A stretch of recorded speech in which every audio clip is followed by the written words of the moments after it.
এই ভারত থেকে আমরা ডরাই? ওই পিচ্ছি তো কয়ে ডরায় না আপনার। রেডি আছো তো তোমরা ইনশাআল্লাহ? না করে মারবো কিন্তু।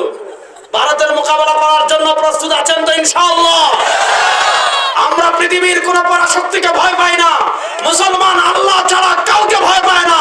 ভারতকে ভয় পাওয়ার প্রশ্নই আসে না। ভারত যদি আমাদের দিকে হাত পায়, হাত ভেঙে টুকরা টুকরা করে দিবে।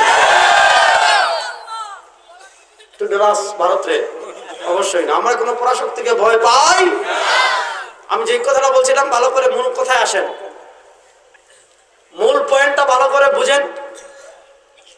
তো বাংলাদেশে রাসূলুল্লাহ সাল্লাল্লাহু আলাইহি ওয়াসাল্লাম বলেছেন তারা যে মসজিদগুলো বানিয়েছে এটা একটা বিশেষ লক্ষ্য এবং উদ্দেশ্যকে নিয়ে বানাইছিল। আল্লাহ বলেন মসজিদ বানা। মসজিদ বানানো মোটামুটি শেষ হবে, তাদের ক্ষমতাও শেষ। বলেন ক্ষমতার মালিক একমাত্র আল্লাহ। হায় হায়, আল্লাহর নামে তো আসতে বলে রে। বলেন না ক্ষমতার মালিক একমাত্র আল্লাহ।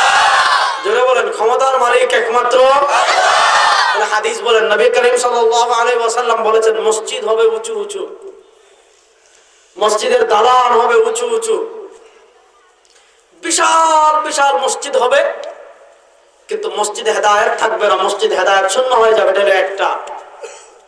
আরেকটা কি? ইউশিকু আয়াতি আলান নাসি জামান। আমার ভয় হচ্ছে আমার উম্মার উপর এমন একটা সময় আসবে, আমার ভয় হচ্ছে আমার উম্মার উপর এমন একটা কাল আসবে, আমার ভয় হচ্ছে আমার উম্মার উপর এমন একটা হালাত আসবে, লাম ইয়াবকা মিনাল ইসলাম ইল্লা ইসমুহু।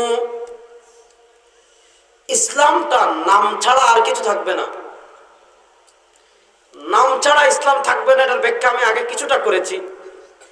অর্থাৎ ইসলামে কোন মানুষ যদি প্রবেশ করে, ইসলামে প্রবেশ করার পর জীবনের সব ক্ষেত্রে তাকে ইসলামই মানতে হবে। বলেন কোন মানুষ যদি মুসলমান পরিচয় দেয়, কোন মানুষ যদি লা ইলাহা ইল্লাল্লাহ মুহাম্মাদুর রাসূলুল্লাহ পড়ে, কোন মানুষ যদি তাওহীদ এবং রিসালাতের সাক্ষী দেয়, তাহলে তাওহীদ এবং রিসালাতের সাক্ষী দেওয়ার পর ওই মুসলমানের জন্য জীবনের কোন ক্ষেত্রে ইহুদি খ্রিস্টানদেরকে অনুসরণ করা, কোরআনের বিধান বাদ দিয়ে, ইসলামের বিধান বাদ দিয়ে, সরওয়ারে দু আলম সাল্লাল্লাহু আলাইহি ওয়াসাল্লামের আদর্শ বাদ দিয়ে ওই মানুষের জন্য জীবনের কোন কাজে, জীবনের কোন ক্ষেত্রে, জীবনের কোন ক্ষেত্রে ইহুদি খ্রিস্টানদের অনুসরণ করা জায়েজ আছে? ইয়া আইয়ুহাল্লাযীনা আমানু, আল্লাহ তাআলা বলেন ইয়া আইয়ুহাল্লাযীনা আমানু, হে ইমানদারগণ, উদখুলু ফিস-সিলমি কাফা, তোমরা ইসলামে গ্রহণ করো পরিপূর্ণভাবে। ইয়া আইয়ুহাল্লাযীনা আমানু উদখুলু ফিস-সিলমি কাফা, হে ইমানদারগণ তোমরা ইসলামে প্রবেশ করো পরিপূর্ণভাবে। ওয়ালা তাত্তাবিউ খুতুওয়াতিশ শাইতান, ওয়ালা তাত্তাবিউ খুতুওয়াতিশ শাইতান, জীবনের কোন ক্ষেত্রে ইহুদি খ্রিস্টান শয়তানের অনুসরণ করো না। ইন্নাহু লাকুম আদুউম মুবিন, শয়তান তোমাদের সবচেয়ে বড় দুশমন, শয়তান তোমাদের সবচেয়ে বড় শত্রু। তো আল্লাহ তাআলা বলেন ইসলাম গ্রহণ করার পর ইহুদি আর আমাদের ভিতর পার্থক্য কি? ইহুদিরা যেটা তাদের মতের পক্ষে আসতো ওটার ক্ষেত্রে ধর্ম মানত, মতের বিপক্ষে গেলে ধর্ম মানত না, নিজের যুক্তির পক্ষে আসলে ধর্ম মানত, নিজের মতের বিপক্ষে গেলে, যুক্তির বিপক্ষে গেলে ধর্ম মানত না, নিজের গোষ্ঠীর পক্ষে আসলে ধর্ম মানত, নিজের গোষ্ঠীর বিপক্ষে গেলে ধর্ম মানত না, নিজের নেতার পক্ষে আসলে ধর্ম মানত, নিজের নেতার বিপক্ষে গেলে ধর্ম মানত না, নিজের দলের পক্ষ আসলে ধর্ম মানত, নিজের দলের বিপক্ষে গেলে ধর্ম মানত না, নিজের নেত্রীর পক্ষে আসলে ধর্ম মানত, নিজের নেত্রীর বিপক্ষে গেলে ধর্ম মানত না। আল্লাহ তাআলা পবিত্র কোরআনে তাদেরকে স্পষ্ট ভাষায় বলেছেন আফাতুমিনুনা বিবা'দিল কিতাব ওয়া তাকফুরুনা বিবা'দিন, আফাতুমিনুনা বিবা'দিল কিতাবি ওয়া তাকফুরুনা বিবা'দ, তোমরা কি কিতাবের কিছু বিশ্বাস করো আর কিছু অস্বীকার করো? তাহলে কিছু মানা, কিছু না মানা, কিছু ক্ষেত্রে অনুসরণ করা, কিছু ক্ষেত্রে না করা, পক্ষে আসলে মানা, বিপক্ষে গেলে না মানা, দলের পক্ষে আসলে মানা, দলের বিপক্ষে গেলে না মানা, নেতার পক্ষে আসলে মানা, নেতার বিপক্ষে গেলে না মানা, নেত্রীর পক্ষে আসলে মানা, নেত্রীর বিপক্ষে গেলে না মানা। এটা মুসলমানদের পরিচয় না, এটা ইহুদিদের পরিচয়, এটা খ্রিস্টানদের পরিচয়। আল্লাহ তাআলা আমাদেরকে পবিত্র কোরআনে বলেছেন, ইয়া আইয়ুহাল্লাযীনা আমানু দুখুলু ফিস-সিলমি কাফা, তোমরা যারা ঈমানদার, তোমরা নেতার চেয়ে তোমাদের কাছে ইসলাম বড়, দলের চেয়ে তোমাদের কাছে ইসলাম বড়, নেত্রীর চেয়ে তোমাদের কাছে ইসলাম বড়, পদের চেয়ে তোমাদের কাছে ইসলাম বড়, গোষ্ঠীর চেয়ে তোমাদের কাছে ইসলাম বড়, সংবিধানের চেয়ে তোমাদের কাছে ইসলাম বড়, নেত্রীর চেয়ে তোমাদের কাছে ইসলাম বড়। সারা দুনিয়ার সব কিছু থেকে ঈমানদারদের কাছে ইসলাম সবচেয়ে বড়। ঈমানদারদের কাছে ইসলাম সবচেয়ে, যেহেতু ইসলাম সবচেয়ে বড়, এজন্য আল্লাহ তাআলা আমাদেরকে বলছেন, ইয়া আইয়ুহাল্লাযীনা আমানু, আল্লাহ তাআলা আমাদেরকে বলছেন, ইয়া আইয়ুহাল্লাযীনা আমানু, হে ঈমানদারগণ, উদখুলু ফিস-সিলমি কাফা, ইসলামে তোমরা পরিপূর্ণভাবে প্রবেশ করো। ওয়ালা তাত্তাবিউ খুতুওয়াতিশ শাইতান, শয়তানকে জীবনের কোন ক্ষেত্রে অনুসরণ করো না। জীবনের কোন ক্ষেত্রে শয়তানকে কেন অনুসরণ করো না? কারণ ইন্নাহু লাকুম আদুউম মুবিন, তোমাদের সবচেয়ে বড় শত্রু হলো শয়তান। এবার বুঝেন, আল্লাহ তাআলা আমাদেরকে নির্দেশ দিয়েছেন জীবনের সব ক্ষেত্রে তোমরা ইসলামকে ফলো করো, সব ক্ষেত্রে তোমরা ইসলামকে অনুসরণ করো। অথচ এই উম্মার এমন একটা হালাত আসবে, এই উম্মার এমন একটা অবস্থা আসবে, সরওয়ারে দো আলম সাল্লাল্লাহু আলাইহি ওয়াসাল্লাম 1400 বছর আগে আফসোস করে বলে গিয়েছেন। সরওয়ারে দো আলম সাল্লাল্লাহু আলাইহি ওয়াসাল্লাম 1400 বছর আগে আফসোস করে বলে গিয়েছেন। 1400 বছর আগে তিনি আফসোস করে কি বলে গিয়েছেন?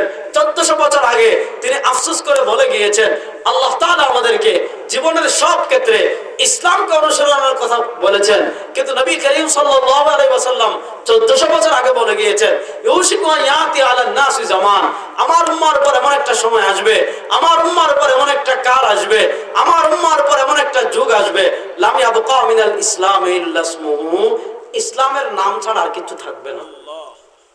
অর্থাৎ তার নাম আব্দুল্লাহ এতটুকুই, তার নাম আব্দুর রহিম এতটুকু, তার নাম উবায়দুল কাদের এতটুকু, তার নাম হাসান মাহমুদ এতটুকুই, তার নাম হাসিনা এতটুকুই, তার নাম আর কোন এক দুটা নাম কোন না, নামও ভুলে গেছে। হ্যাঁ, আয় হায়, এদের নামও রাখবে না, এদের নাম নিশানা মুছে দিতে হবে এই দেশ থেকে। এই খুনিদের নাম নিশানা এই দেশে থাকুক, যুবকরা এটা কি চায় না? কেটায় তো বাকছে, তো দেশে নাই তো, এগুলো মানুষ রূপী জানোয়ার ছাড়া কিচ্ছু না। তাহলে এবার বুঝেন, মানুষের হাদিসটা ভালো করে বুঝেন, মানুষের এমন একটা সমাজ হবে ইসলামটা শুধু নামে থাকবে, আর কোথাও ইসলাম থাকবে না। আল্লাহ বলেছেন উদখুলু ফিস-সিলমি কাফা, পরিপূর্ণভাবে ইসলামে প্রবেশ করো। আর সময় এমন একটা আসবে, এমন একটা অবস্থা হবে নাম ছাড়া ইসলামের আর কিছু থাকবে না। আজকে আপনি দেখেন, আমাদের দেশে আমরা বলি 92% মুসলমান, আমাদের দেশে আমরা বলি 92% মুসলমান।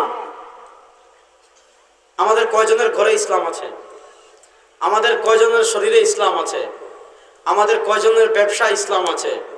আমাদের কয়জনের পরিবারের সদস্যদের ভিতর ইসলাম আছে? আমাদের কয়জনের রাজনীতিতে ইসলাম আছে? আমাদের কয়জনের বিবাহ শাদীতে ইসলাম আছে? আমাদের কয়জনের সন্তানদের মাঝে ইসলাম আছে? আমাদের কয়জনের অর্থনীতিতে ইসলাম আছে? আমাদের সকলের রাষ্ট্রে কি ইসলাম আছে? আমাদের সংবিধানে কি ইসলাম আছে? আমাদের বিচার ব্যবস্থায় কি ইসলাম আছে? আমাদের সংসদে কি ইসলাম আছে? অথচ নবী করিম সাল্লাল্লাহু আলাইহি ওয়াসাল্লাম বলেছেন, এই উম্মার উপর সবচেয়ে কষ্টের যে হালাত হবে, এই উম্মার কাছে ইসলামের নাম ছাড়া আর কিছু থাকবে না। আজকে আমাদের কাছে ইসলাম নামটাই আছে, আমাদের শরীরে 3.5 বডিতে ইসলাম নাই। ওই যে আমি হাদিস বলেছিলাম, নবী করিম সাল্লাল্লাহু আলাইহি ওয়াসাল্লাম বলেছেন, আমার উম্মতরা শুনো, লা তাত্তাবিউন্না সুনানা সানানা মান কানা ক্বাবলাকুম শিবরাম বিশিবরিন ওয়া যিরাআম বিযিরা হাত্তা লাউ সালাকু ফি জুহরি যাব্বিন লাসালাকতুমু। এই উম্মাহ প্রত্যেকটা কদমে কদমে ইহুদি খ্রিস্টানকে ফলো করবে। আজকে মুসলমানদের শরীরে দেখেন সরওয়ার দু আলমের ইসলামকে পাবেন না, ইহুদি খ্রিস্টানদের সংস্কৃতি পাবেন। মুসলমানদের চেহারায় দেখেন, সরওয়ার দু আলমকে পাবেন না, ইহুদি খ্রিস্টানকে পাবেন। মুসলমানদের বিবাহ শাদীতে দেখেন, সরওয়ার দু আলমের আদর্শকে পাবেন না, ইহুদি খ্রিস্টানের আদর্শ পাবেন। মুসলমানদের পরিবার দেখেন, সরওয়ার দু আলমের আদর্শ পাবেন না, ইহুদি খ্রিস্টানদের আদর্শ পাবেন। মুসলমানদের কমিউনিটি সেন্টারে দেখেন, সরওয়ার দু আলমের আদর্শ পাবেন না, ইহুদি খ্রিস্টানের অনুসরণ পাবেন। মুসলমানদের রাজনীতিতে দেখেন, সরওয়ার দু আলমের আদর্শ পাবেন না, ইহুদি খ্রিস্টানের আদর্শ পাবেন। মুসলমানদের ব্যবসায় দেখেন, সরওয়ার দু আলমের আদর্শ পাবেন না, ইহুদি খ্রিস্টানের আদর্শ পাবেন। মুসলমানদের অর্থনীতিতে দেখেন, সরওয়ার দু আলমের আদর্শ পাবেন না, ইহুদি খ্রিস্টানের আদর্শ পাবেন। মুসলমানদের সংবিধান দেখেন, সরওয়ার দু আলমের আদর্শ পাবেন না, ইহুদি খ্রিস্টানের আদর্শ পাবেন। মুসলমানদের সংসদ দেখেন, সংবিধান দেখেন, বিচার ব্যবস্থা দেখেন, কোথাও আজকে সরওয়ার দু আলমের আদর্শ নয়, সব জায়গায় আজকে ইহুদি খ্রিস্টানের আদর্শের জয় জয়কার। অথচ আল্লাহ বলেছেন ইসলামকে পরিপূর্ণ ফলো করো। এখন আপনি আজকে হিসাব মিলান, আজকে আপনি যখন এখান থেকে বের হবেন, আপনি যখন আজকে ওয়াজ শুনে যাবেন, ওয়াজ শুনে বাসায় গিয়ে আপনি রেজাউল করিম আবরার সাহেবের ওয়াজের সাথে চিন্তা করবেন, মিলাবেন। কি মিলাবেন? যে আল্লাহ বলেছেন ইসলামে পরিপূর্ণ প্রবেশ করতে আমার শরীরে ইসলাম আছে কিনা, আমার বাচ্চাদের মাঝে ইসলাম আছে কিনা, আমার পরিবারে ইসলাম আছে কিনা, আমার ব্যবসায় ইসলাম আছে কিনা, আমার রাজনীতিতে ইসলাম আছে কিনা, আমি যে কথা বলি ইসলাম আছে কিনা, আমি যে খাই ইসলাম আছে কিনা, আমি যে পড়ি ইসলাম আছে কিনা, এগুলো আমাদের অনুসরণ করার দরকার আছে না নাই?